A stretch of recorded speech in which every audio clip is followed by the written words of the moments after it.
गोरेगावच्या टोपीवाला मंडईमध्ये शिवसेना आणि भाजपचे कार्यकर्ते आमने-सामने आले। मंडईच्या उद्घाटन कार्यक्रमाच्या श्रेयवादावरून ही लढाई झाली।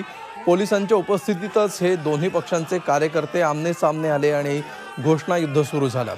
आदित्य ठाकरे आणि महापौरांच्या उपस्थितीमध्ये आज इथलं उद्घाटन सोहळा होत होता। याच वेळी हा प्रकार घडला।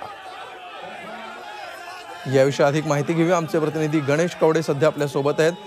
गणेश, गोरेगावमध्ये नेमकं काय घडलं?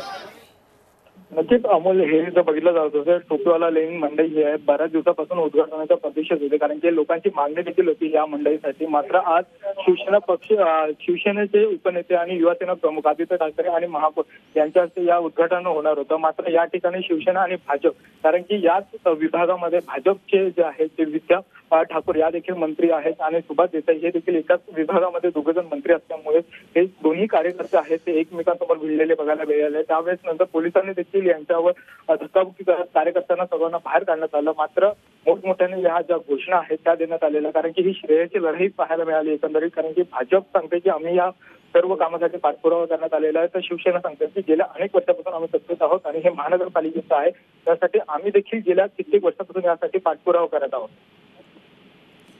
या श्रेयवादावरून दोन्ही पक्षाचे कार्यकर्ते आमने-सामने आले आणि या ठिकाणी घोषणाबाजी झाली। धन्यवाद गणेश या सविस्तर माहितीबद्दल।